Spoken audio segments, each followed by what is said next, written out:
Hi everyone, welcome to Technique Tuesday, where today we're going to be making a DIY box packaging album you can use for tea, notes, chocolate if you like.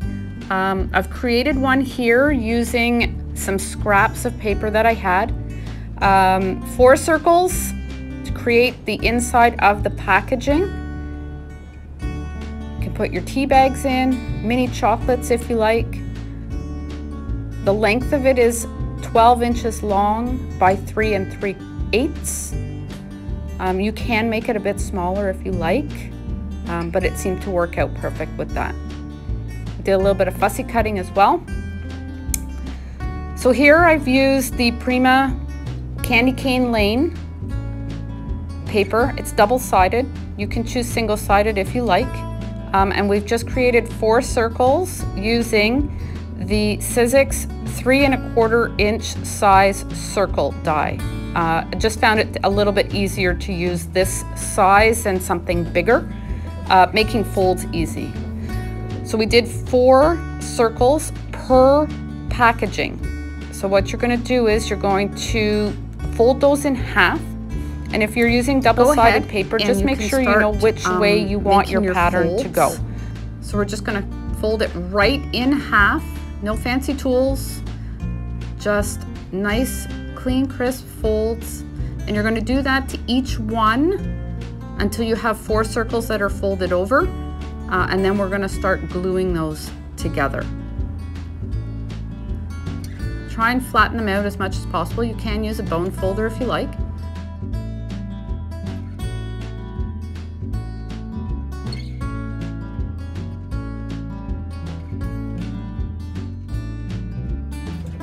So once you have all 4 of your circles folded, we're going to start to glue those together. And I'm going to use my grid lines to make sure that my circle square stays nice and straight. I don't have a great track record of making things straight, so this was an easy way for me to keep things lined up. And all you're going to do is you're going to put the 2 corners side by side with a little bit of glue. Use that grid to make sure that your lines stay straight. If you don't have a straight line on your glued part, you're going to end up with a bit of a lopsided square. Nothing wrong with it, it's just a little bit harder to fold. So let's just make it straight right off the bat. And you do need to let your glue settle. I wasn't very patient with it, so make sure that you do let your glue settle. That way you don't lose your straight line, as I did. As you can see, I had to reposition again. And you're just going to keep gluing until all your pieces are attached. This will be the longest part, really.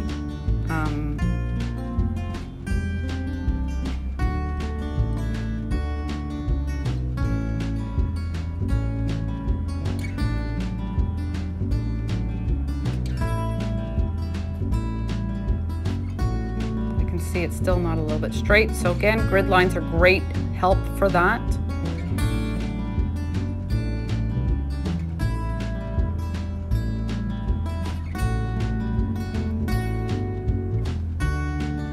And once you have one done, the process becomes a little bit easier.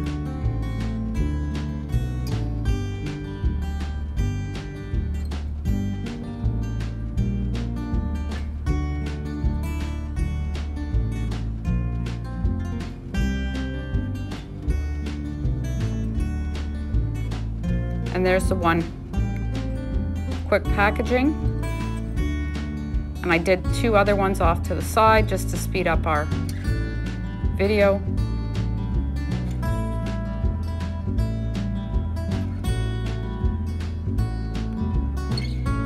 And once that's all nicely glued down, then you can go ahead and do your fold overs so that you can keep your packaging closed together. You can add ribbon if you like. I chose not to, but ribbon would look very cute on that. Another way of keeping things together.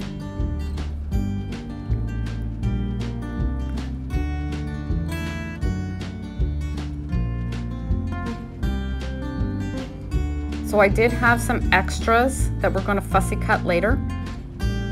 That is one of the pieces of paper from the Candy Cane Lane by Prima Marketing. So once those are all done, we will start the base. And you have your 3 3/8 by 12 sheet of paper. And you are going to score it.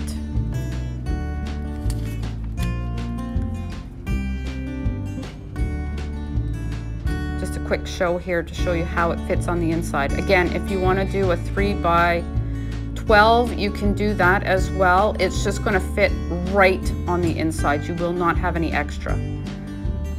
So I've already gone ahead and scored. And here's the list. So again, your cover is 3 3/8 by 12, and you are going to score at 3 1/4, 3 1/2, 6 3/4, 7, 10 1/4, 10 1/2, 10 3/4, and 11. Those last 4 score lines are to allow for a little bit of curved top, so it doesn't lie just flat. It actually makes a nice dimensional piece when you have a nice curve on there.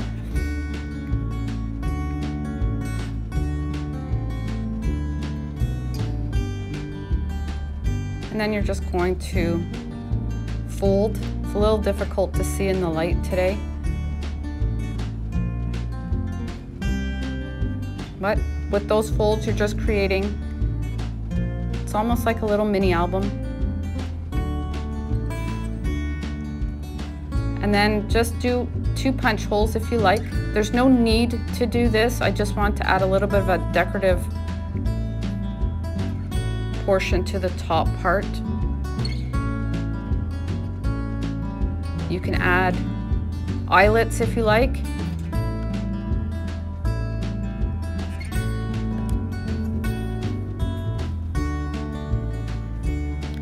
And I've just taken some twine and I've cut it into 4-inch segments. If you'd like to have a longer string or create a ribbon right around the entire packaging, you can also do that. I just decided to keep it very simple.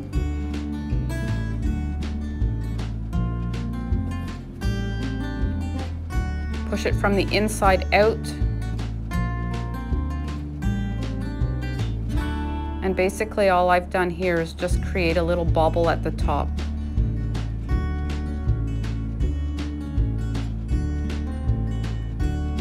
I didn't want anything hanging down. So just a very quick little tie off.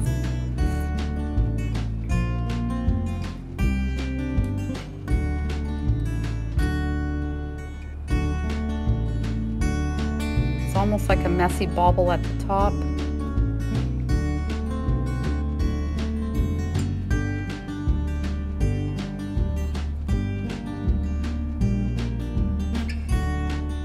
Just adds a little bit of interest.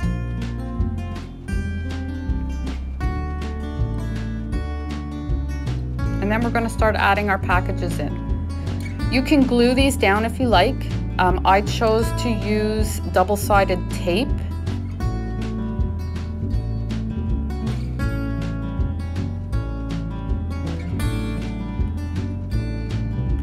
And if you ever need to repurpose these, you can just pull off packaging from the double-sided tape and reuse it.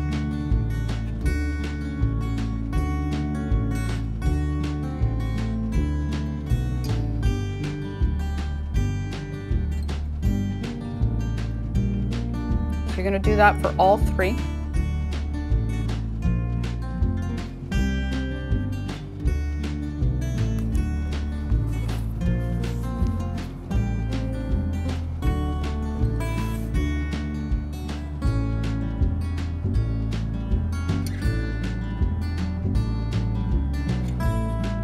Again, make sure if you've got pattern paper, you want to be specific in which direction your pattern goes.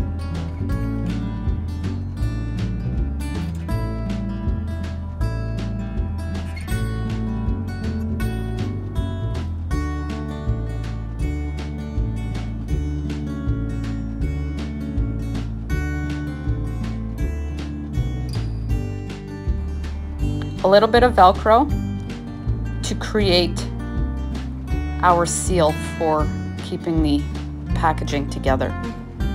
Easy way to do it. Makes it nice and clean. And then we are going to do a little bit of fussy cutting. I didn't prep the fussy cutting, I just wanted to use the ends of my paper. So we'll just take a few minutes to cut that out. And again, you can use anything you want. If you'd like to use stickers, you can go ahead, use stickers. This is totally up to you and your creativity. So fussy cutting is not my favorite thing to do. I do try to do it though, because it does open up a world of possibilities in dimensional things that you can add to your projects.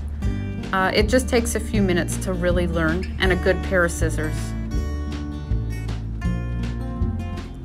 So we're just going to keep adding to our project. I'm going to use one of the stockings from here.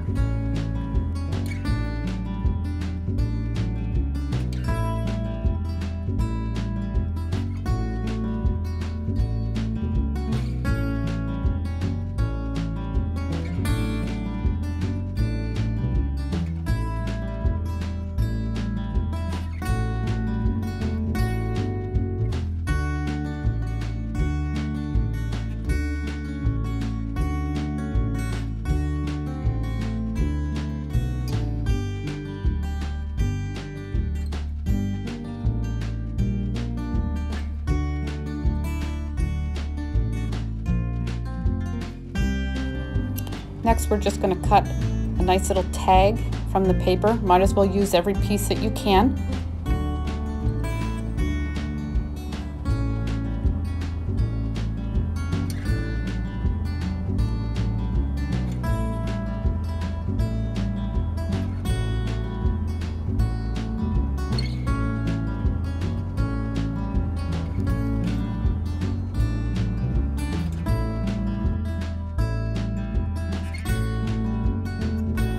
And there you have it, our sweet packaging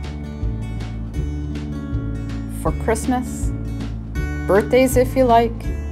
Change up that pattern paper for anything that you want. Great stocking stuffer as well. Thanks for joining. Hope you enjoyed this Technique Tuesday.